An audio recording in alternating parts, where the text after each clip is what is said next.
नमस्कार दोस्तों, आइए सुनते हैं मुंशी प्रेमचंद्र की कहानी गरीब की हाय। मुंशी राम सेवक भौएं चढ़ाए हुए घर से निकले और बोले, इस जीने से तो मरना भला है। मृत्यु को प्रायः इस तरह के जितने निमंत्रण दिए जाते हैं, यदि वह सबको स्वीकार करती तो आज सारा संसार उजाड़ दिखाई देता। मुंशी राम सेवक चांदपुर गांव के एक बड़े रईस थे। रईसों के सभी गुण इनमें भरपूर थे। मानव चरित्र की दुर्बलताएं उनके जीवन की आधार थी। वह नित्य मुंसिफी कचहरी के होते में एक नीम के पेड़ के नीचे कागजों का बस्ता खोल एक टूटी सी चौकी पर बैठे दिखाई देते थे। किसी ने कभी उन्हें किसी इजलास पर कानूनी बहस या मुकदमे की पैरवी करते नहीं देखा, परंतु उन्हें सब लोग मुख्तार साहब कहकर पुकारते थे।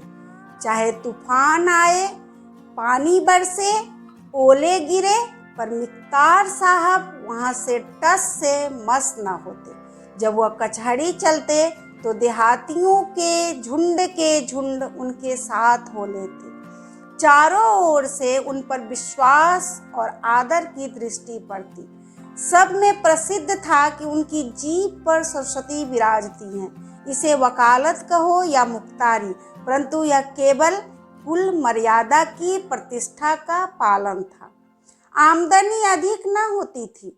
चांदी के सिक्कों की तो चर्चा ही क्या, कभी कभी तांबे के सिक्के भी निर्भय उनके पास आने से हिचकते थे। मुंशी जी की कानूनदानी में कोई संदेह न था, परंतु पास के बखेरे ने उन्हें विवश कर दिया था। खैर जो हो, उनका यह पेशा केवल प्रतिष्ठा पालन के निमित्त था, नहीं तो उनके निर्वाह का मुख्य साधन आसपास की अनाथ पर खाने पीने में सुखी विधवाओं और भोले भाले किंतु धनी वृद्धों की श्रद्धा थी। विधवाएं अपना रुपया उनके यहाँ अमानत रखती, बूढ़े अपने कपूतों के डर से अपना धन उन्हें सौंप देते, पर रुपया एक बार उनकी मुट्ठी में आकर फिर निकलना भूल जाता था। वह जरूरत पड़ने पर कभी कभी कर्ज ले लेते थे। भला बिना कर्ज के लिए किसी का काम चल सकता है? भोर को सांझ के करार पर रुपया लेते, पर वह सांझ कभी नहीं आती थी। सारांश, मुंशी जी कर्ज लेकर देना सीखे नहीं थे, यह उनकी कुल की प्रथा थी। यही सब मामले बहुधा मुंशी जी के सुख चैन में विघ्न डालते थे। कानून और अदालत से तो उन्हें कोई डर न था। इस मैदान में उसका सामना करना पानी में मगर से लड़ना था, परंतु जब कोई दुष्ट उनसे भिड़ जाता, उनकी ईमानदारी पर संदेह करता और उनके मुंह पर बुरा भला कहने पर उतारू हो जाता, तब मुंशी जी के हृदय पर बड़ी चोट लगती। इस प्रकार की दुर्घटनाएं प्रायः होती थी।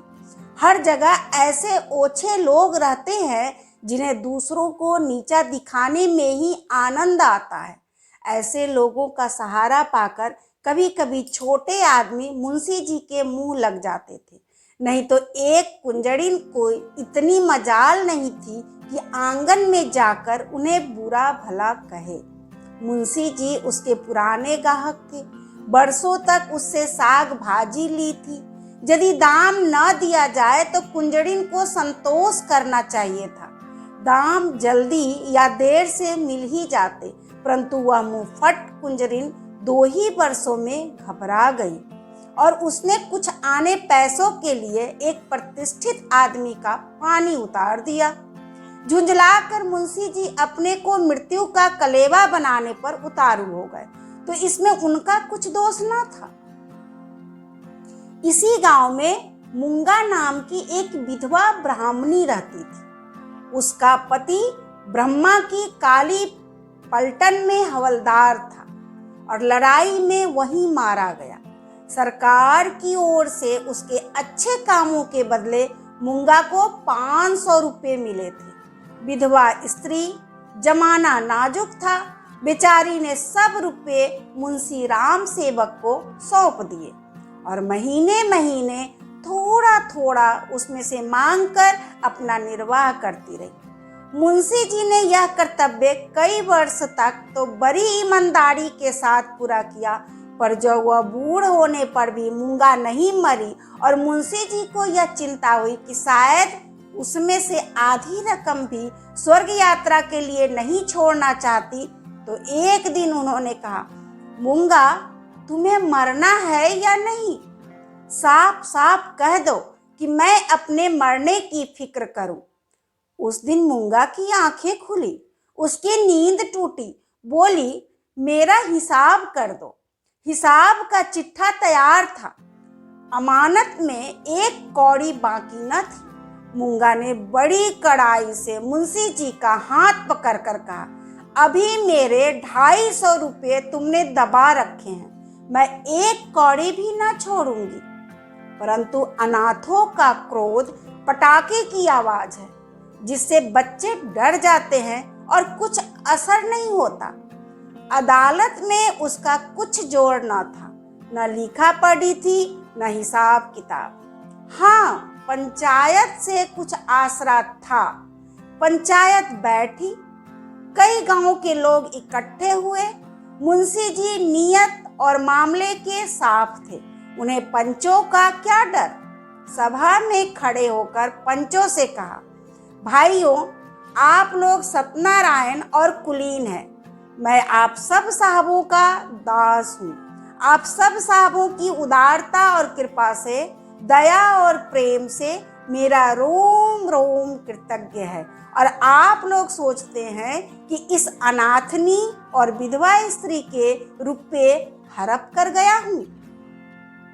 पंचों ने एक स्वर से कहा, नहीं नहीं, आपसे ऐसा नहीं हो सकता। राम सेवक, यदि आप सब सज्जनों का विचार हो कि मैंने रुपये दबा लिए, तो मेरे लिए डूब मरने के सिवा और कोई उपाय नहीं। मैं धनाढ्य नहीं हूँ, न मुझे उदार होने का घमंड है, पर अपनी कलम की कृपा से, आप लोगों की कृपा से किसी का मोहताज नहीं हूँ। क्या मैं ऐसा ओछा हो जाऊंगा कि एक अनाथनी के रुपये पचा लूं?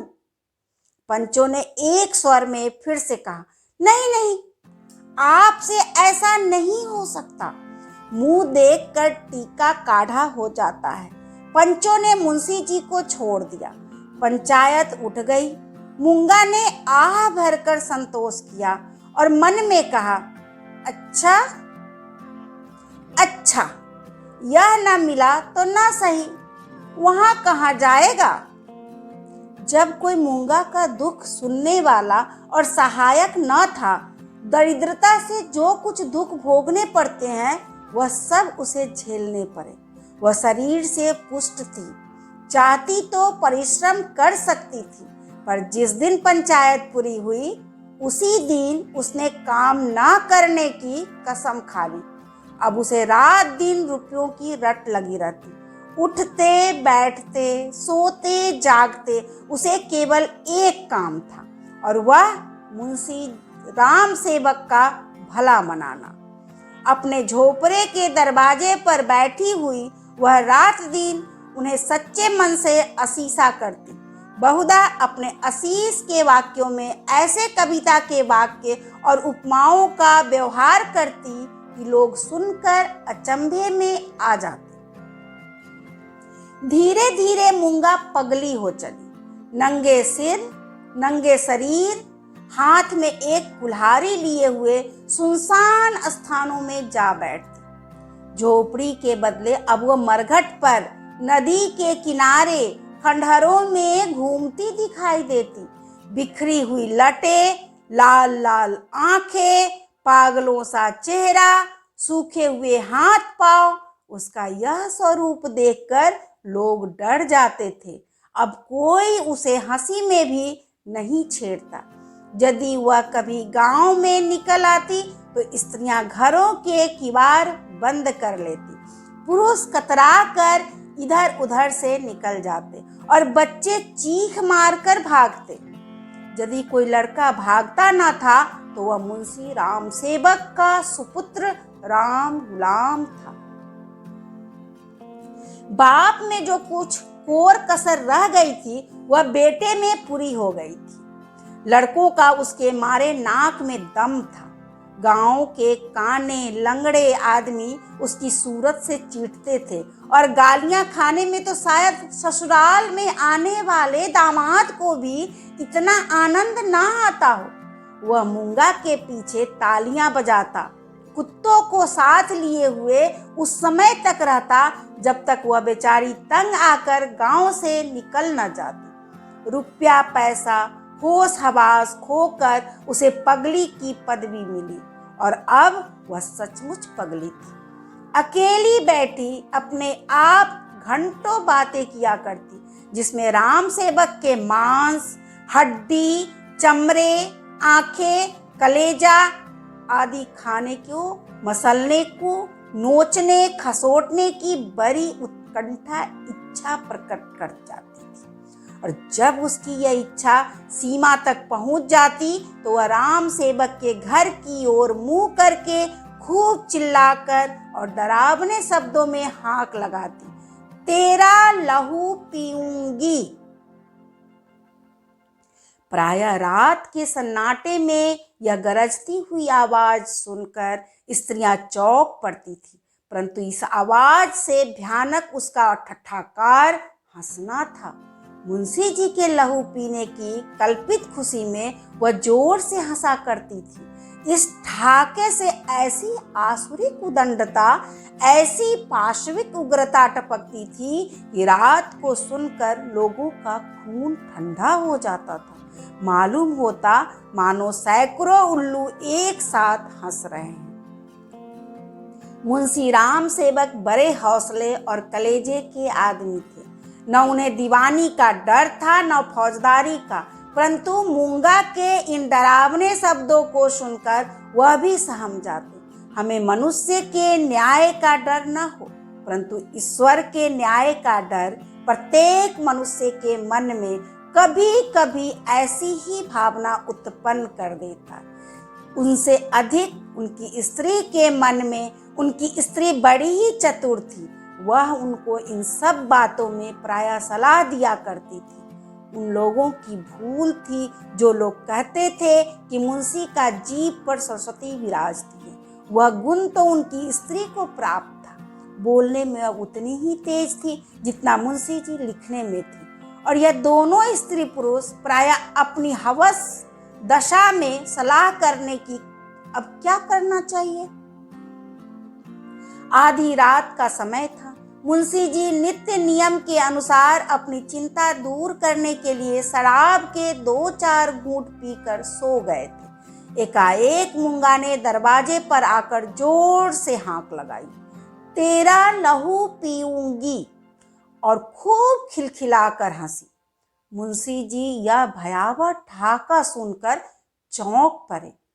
डर के मारे पैर थर थर कांपने लगे, कलेजा धक धक करने लगा, पर दिल पर बहुत जोर डालकर उन्होंने दरवाजा खोला। जाकर नागिन को जगाया। नागिन ने झुंझला कर कहा, क्या है, क्या कहते हो? मुंशी जी ने दबी आवाज से कहा, वह दरवाजे पर खड़ी है।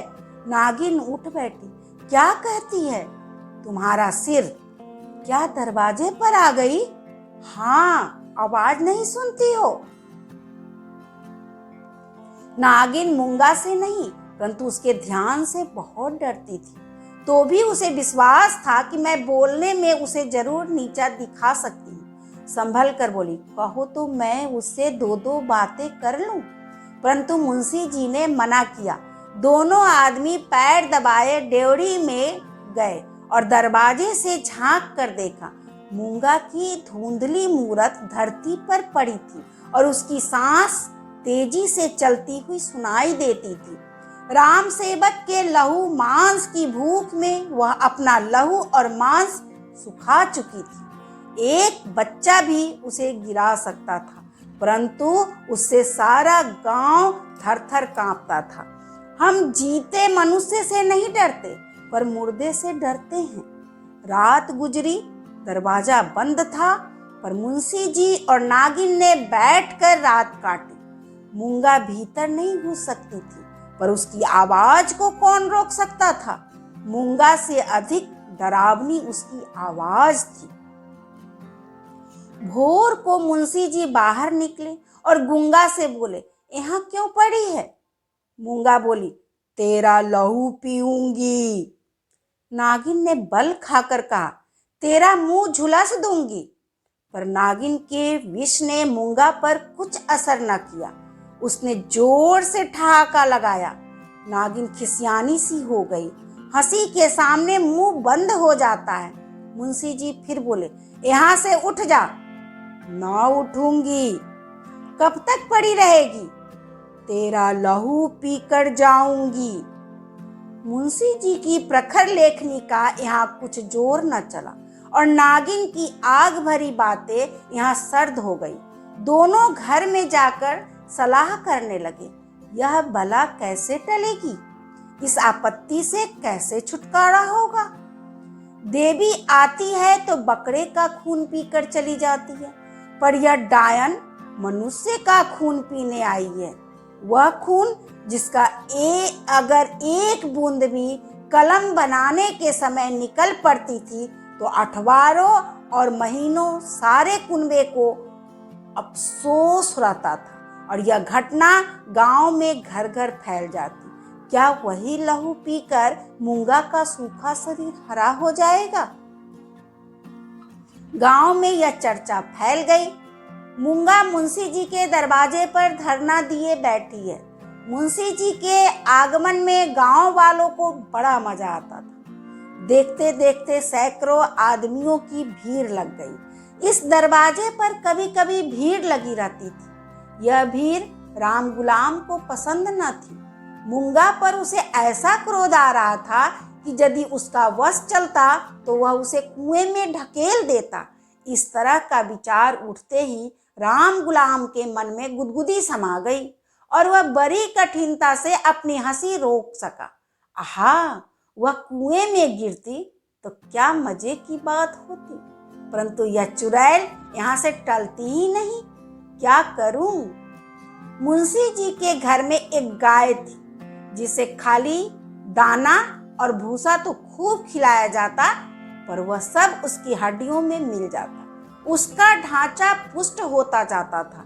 राम गुलाम ने उसी गाय का गोबर एक हांडी में घोला और सब का सब बेचारी मूंगा पर उड़ेल दिया। उसके थोड़े बहुत छींटे दर्शकों पर भी डाल दिए। बेचारी मूंगा लथपथ हो गई और लोग भाग खड़े हुए। कहने लगे, यह मुंशी राम गुलाम का दरवाजा है, यहाँ इसी प्रकार का शिष्टाचार किया जाता है। जल्द भाग चलो, नहीं तो अब इससे भी बढ़कर खातिर की जाएगी। इधर भीड़ कम हुई, उधर राम गुलाम घर में जाकर खूब हंसा और खूब तालियां बजाई। मुंशी जी ने व्यर्थ की भीड़ को ऐसे सहज में और ऐसे सुंदर रूप से हटा देने के उपाय पर अपने सुशील लड़के की पीठ ठोकी। सब लोग तो चंपत हो गए, पर बेचारी मूंगा ज्यों की त्यों बैठी रह गई। दोपहर हुई, मूंगा ने कुछ नहीं खाया। सांझ हुई, हजार कहने सुनने से भी खाना नहीं खाया। गांव के चौधरी ने बड़ी खुशामद की, यहाँ तक कि मुंशी जी ने हाथ तक जोड़े, पर देवी प्रसन्न न हुई। निदान मुंशी जी उठकर भीतर चले गए। वह कहते थे कि रूठने वाले को भूख आप ही मना लिया करती है। मूंगा ने यह रात भी बिना दाना पानी के काट दी। लाला जी और लालाइन ने आज फिर जाग जाग कर भोर किया। आज मूंगा की गरज और हंसी बहुत कम सुनाई पड़ती थी। घर वालों ने समझा बला टली। सवेरा होते ही जो दरवाजा खोलकर देखा तो वह अचेत पड़ी थी। मुंह पर मक्खियां भिनभिना रही है और उसके प्राण पखेरु उड़ चुके हैं। वह इस दरवाजे पर मरने ही आई थी। जिसने उसके जीवन की जमा पूंजी हर ली थी, उसी को अपनी जान भी सौंप दी, अपने शरीर की मिट्टी तक उसको भेंट कर दी। धन से मनुष्य को कितना प्रेम होता है। धन अपनी जान से भी ज्यादा प्यारा होता है, विशेषकर बुढ़ापे में। ऋण चुकाने के दिन ज्यों-ज्यों पास आते जाते हैं त्यों-त्यों उसका ब्याज बढ़ता जाता है। यह कहना यहाँ व्यर्थ है कि गांव में इस घटना से कैसी हलचल मची और मुंशी राम सेवक कैसे अपमानित हुए। एक छोटे से गांव में ऐसी असाधारण घटना होने पर जितनी हलचल हो सकती उससे अधिक ही हुई। मुंशी जी का अपमान जितना होना चाहिए था उससे बाल बराबर भी कम न हुआ। उनका बचा खुचा पानी भी इस घटना से चला गया। अब गांव का चमार भी उनके हाथ का पानी पीने का, उन्हें छूने का रवादार न था। यदि किसी घर से कोई गाय खूंटे पर मर जाती है तो वह आम आदमी महीनों द्वार द्वार भी मांगता फिरता है। न नाई उसकी हजामत बनावे, न कहार उसका पानी भरे, न कोई उसे छुए। यह गो हत्या का प्रायश्चित था। ब्रह्म हत्या का दंड तो इससे भी कड़ा है और इसमें अपमान भी बहुत है। मूंगा यह जानती थी और इसलिए इस दरवाजे पर आकर मरी थी। वह जानती थी मैं जीते जी तो कुछ नहीं कर सकती, मरकर इससे बहुत कुछ कर सकती हूँ। गोबर का उपला जब जलकर खाक हो जाता है तब साधु संत उसे माथे पर चढ़ाते हैं। पत्थर का ढेला आग में जलाकर आग से अधिक तीखा और मारक होता है। मुंशी राम सेवक कानूनदा थे। कानून ने उन पर कोई दोष नहीं लगाया था। मूंगा किसी कानूनी दफा के अनुसार नहीं मरी थी। ताजी रात हिंद में उसका कोई उदाहरण नहीं मिलता था, इसलिए जो लोग उनसे प्रायश्चित करवाना चाहते थे उनकी भारी भूल थी। कुछ हर्ज नहीं करवाना चाहते थे। कहार पानी न भरे न सही, वह पानी भर लेंगे। अपना काम आप करने में भला लाज ही क्या। बला से नाई बाल न बनवाएगा, हजामत बनाने का काम ही क्या है। दाढ़ी बहुत सुंदर वस्तु है। दाढ़ी मर्द की शोभा और श्रृंगार है, और जो फिर बालों से ऐसी घिन होती तो एक एक आने में तो अस्तुरे मिलते हैं। धोबी कपड़े ना धोएगा, इसकी भी कुछ परवाह नहीं। साबुन तो गली गली कौड़ियों के मोल आता है। एक बटी साबुन में दर्जनों कपड़े ऐसे साफ हो जाते हैं जैसे बगुले के पर। धोबी क्या खाकर ऐसा साफ कपड़ा धोएगा।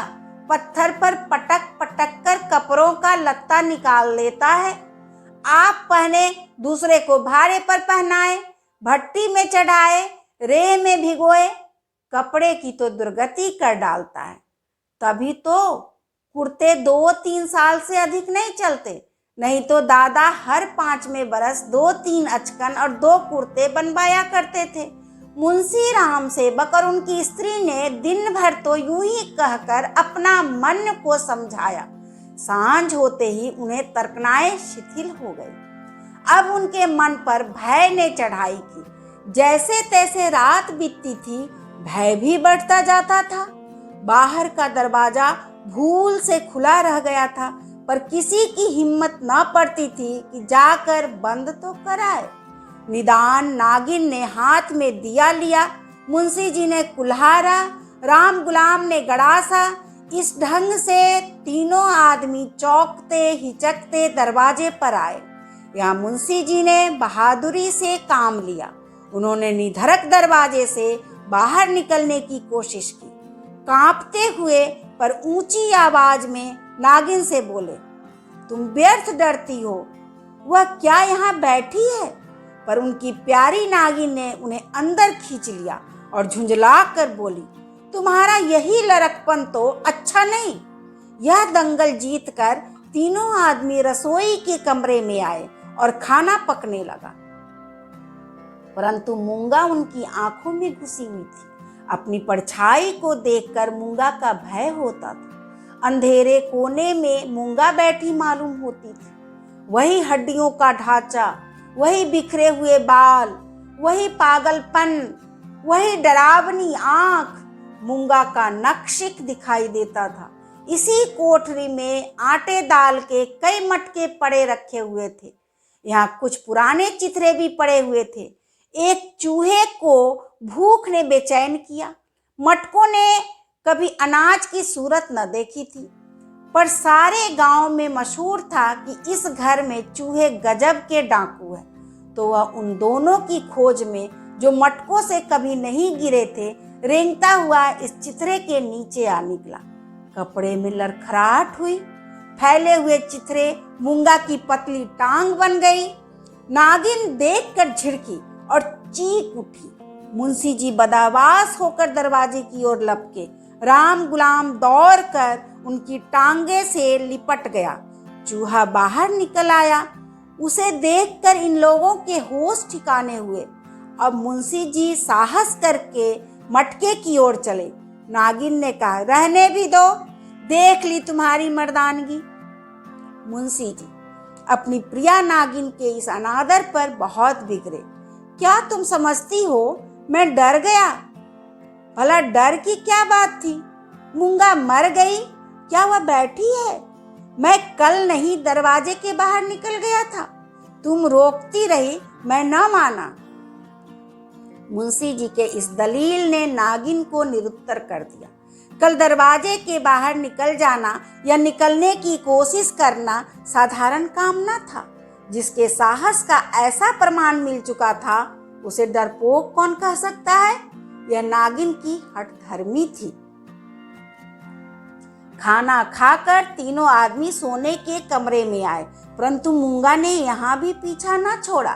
बातें करते थे, दिल को बहलाते थे। नागिन ने राजा हरदौल और रानी सारंधा की कहानियां कही। मुंशी जी ने फौजदारी के कई मुकदमों का हाल का सुनाया, परंतु तो भी इन उपायों से भी मूंगा की मूर्ति उनकी आंखों के सामने से न हटती थी। जरा खरखराहट होती तब तीनों चौंक पड़ते। उधर पत्तियों में सनसनाहट हुई कि इधर तीनों के रोंगटे खड़े हो गए। रह रह कर एक धीमी आवाज धरती के भीतर से उनके कानों में आती थी, तेरा लहू पीऊंगी। आधी रात को नागिन नींद से चौंक पड़ी। वह इन दिनों गर्भवती थी। लाल लाल आंखों वाली, तेज और नुकीले दांतों वाली मूंगा उसी की छाती पर बैठी हुई जान पड़ती थी। नागिन चीख उठी, बावली की तरह आंगन में भाग आई और एकाएक धरती पर चित गिर पड़ी। सारा शरीर पसीने पसीने हो गया। मुंशी जी भी उसकी चीख सुनकर चौंके और डर के मारे आंखें न खुली। अंधों की तरह दरवाजा टटोलते रहे। बहुत देर के बाद उन्हें दरवाजा मिला। आंगन में आए नागिन जमीन पर गिर पड़ी। हाथ पांव पटक रही थी। उसे उठाकर भीतर लाए, पर रात भर उसने आंखें न खोली। भोर को अकबक बकने लगी। थोड़ी देर में ज्वर हो आया। बदन लाल तवा सा हो गया।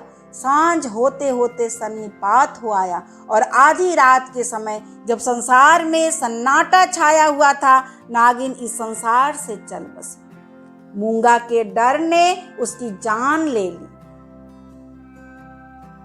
जब तक मूंगा जीती रही, वह नागिन की फुफकार से सदा डरती रही। पगली होने पर भी उसने कभी नागिन का सामना नहीं किया, पर अपनी जान देकर उसने आज नागिन की जान ली। भय में बड़ी शक्ति है। मनुष्य हवा में एक गिरह भी नहीं लगा सकता, पर इसने हवा में एक संसार रच डाला है।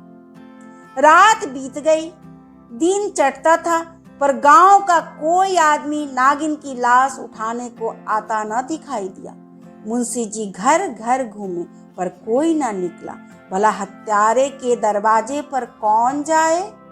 हत्यारे की लाश कौन उठाए?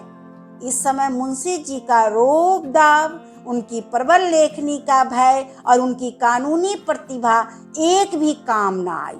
चारों ओर से हार कर मुंशी जी फिर अपने घर आए। यहाँ उन्हें अंधकार ही अंधकार दिखता था। दरवाजे तक तो आए, पर भीतर नहीं रखा जाता था। न बाहर ही खड़े रह सकते थे। बाहर मूंगा थी, भीतर नागिन। जी को करा करके हनुमान चालीसा का पाठ करते हुए घर में घुसे। उस समय उसके मन पर जो बीतती थी वही जानते थे। उसका अनुमान करना कठिन है। घर में लाश पड़ी हुई है, न कोई आगे न पीछे। दूसरा ब्याह तो हो सकता था, अभी इस फागुन में तो 50वां लगा है, पर ऐसी सुयोग्य और मीठी बोली वाली स्त्री कहाँ मिलेगी। अफसोस, अब तगादा करने वालों से बहस कौन करेगा, कौन उन्हें निरुत्तर करेगा। लेन देन का हिसाब किताब कौन इतनी खूबी से करेगा। किसकी कड़ी आवाज तीर की तरह तगादेदारों की छाती में चुभेगी। यह नुकसान अब पूरा नहीं हो सकता। दूसरे दिन मुंशी जी लाश को एक ठेले गाड़ी पर लादकर गंगा जी की तरफ चले। शौक के साथ जाने वालों की संख्या कुछ भी न थी। एक स्वयं मुंशी जी, दूसरे उनके पुत्र रत्न राम गुलाम जी। इस बेइज्जती से मूंगा की लाश भी नहीं उठी थी। मूंगा ने नागिन की जान लेकर भी मुंशी जी का पिंड न छोड़ा। उसके मन में हर घड़ी मूंगा की मूर्ति विराजमान रहती थी। कहीं रहते उनका ध्यान इसी ओर रहा करता था। यदि दिल बहलाव का कोई उपाय होता तो शायद वह इतने बेचैन न होते, पर गांव का एक पुतली भी उनके दरवाजे की ओर न झांकता था। बेचारे अपने हाथों पानी भरते, आप ही बर्तन धोते। सोच और क्रोध, चिंता और भय, इतने शत्रुओं के सामने एक दिमाग कब तक ठहर सकता। विशेषकर वह दिमाग जो रोज रोज कानून की बहसों में खर्च हो जाता था। अकेले कैदी की तरह उनके 10-12 दिन तो ज्यों त्यों कट गए। 14वें दिन मुंशी जी ने कपड़े बदले और बोरिया बस्ता लिए हुए कचहरी चले। आज उनका चेहरा कुछ खिला हुआ था। जाते हुए ही मेरे मुवक्किल मुझे घेर लेंगे, मेरे मातम पुरसी करेंगे, मैं आंसुओं की 2-4 बूंदे गिरा दूंगा, फिर बैनामों, रहनामों और सुलहनामों की भरमार हो जाएगी। मुट्ठी गर्म होगी, शाम को जरा नशे पानी का रंग जम जाएगा, जिसके छूट जाने से जी और भी उचाट हो रहा था। इन्हीं विचारों में मग्न मुंशी जी कचहरी पहुंचे, पर वहां रहनामों की भरमार और बैनामों की बाढ़ और मुवक्किलों की चहल पहल के बदले निराशा की रेतीली भूमि नजर आई। बस्ता खोले घंटों बैठे रहे, पर कोई नजदीक भी ना आया। किसी ने इतना भी ना पूछा कि आप कैसे हैं। नए मुवक्किल तो खैर, बड़े बड़े पुराने मुवक्किल जिनका मुंशी जी से कई पीढ़ियों से सरोकार था, आज उनसे मुंह छिपाने लगे। वह नालायक और अनाड़ी रमजान, जिसकी मुंशी जी हंसी उड़ाते थे और जिसे शुद्ध लिखना भी न आता था, गोपियां भी कन्हैया बना हुआ था, बाहरे भाग गए। मुवक्किलों यूं मुंह फेर चले जाते हैं मानो कभी की जान पहचान ही नहीं। दिन भर कचहरी की खाक छानने के बाद मुंशी जी अपने घर चले। निराशा और चिंता में डूबे हुए ज्यों-ज्यों घर के निकट आते थे, मूंगा का चित्र सामने आता जाता था। यहाँ तक कि जब घर का द्वार खोला और 2 कुत्ते जिन्हें राम गुलाम के बंद कर रखा था झटपट बाहर निकले तो मुंशी जी के होश उड़ गए। एक चीख मारकर जमीन पर गिर पड़े। मनुष्य के मन और मस्तिष्क का भय जितना प्रभाव होता है, उतना और किसी शक्ति का नहीं। प्रेम, चिंता, निराशा, हानि, यह सब मन को अवश्य दुखित करते हैं। यह हवा के हल्के झोंके हैं और भय प्रचंड आंधी है। मुंशी जी पर इसके बाद क्या बीती मालूम नहीं। कई दिन तक लोगों ने उन्हें कचहरी जाते और वहां से मुरझाए हुए लौटते देखा। कचहरी जाना उनका कर्तव्य था, और जबकि वहां मुवक्किलों का अकाल था, तो भी तगादे वालों से गला छुड़ाने और उनको भरोसा दिलाने के लिए अब यही एक लटका रह गया था। इसके बाद वह कई महीनों तक दिखे न पड़े, बद्रीनाथ चले गए। एक दिन गांव में एक साधु आया, भभूत रमाए, लंबी लंबी जटाएं, हाथ में कमंडल। इसका चेहरा मुंशी राम सेवक से बहुत मिलता जुलता था। बोलचाल भी अधिक भेद न था। वह एक पेड़ के नीचे धुनी रमाए बैठा रहा। उसी रात को मुंशी राम सेवक के घर धुआं उठा। फिर आग की ज्वाला दिखने लगी और आग भड़क उठी। गांव के सैकड़ों आदमी दौड़े, आग बुझाने के लिए नहीं, तमाशा देखने के लिए। एक गरीब की हाय में कितना प्रभाव है। राम गुलाम मुंशी जी के गायब हो जाने पर अपने मामा के यहाँ चला गया और वहाँ कुछ दिनों रहा, पर वहाँ उसकी चाल ढाल किसी को पसंद न आई। एक दिन उसने किसी के खेत में मूली नोची। उसने 2-4 धौल लगाए। उस पर वह इस तरह बिगड़ा कि जब उसके चने खलिहान में आए तो उसने आग लगा दी। सारा का सारा खलिहान जलकर खाक हो गया। हजारों रुपयों का नुकसान हुआ। पुलिस ने तहकीकात की। राम गुलाम पकड़ा गया। इस अपराध में वह चुनार के रिफॉर्मेटरी स्कूल में मौजूद है।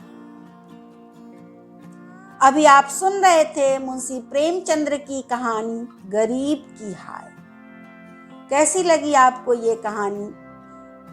अपने विचार मेरे कमेंट बॉक्स में लिखें तथा मेरे इस चैनल को लाइक करें, सब्सक्राइब करें और अपने साहित्य प्रेमी दोस्तों के साथ शेयर करें। धन्यवाद।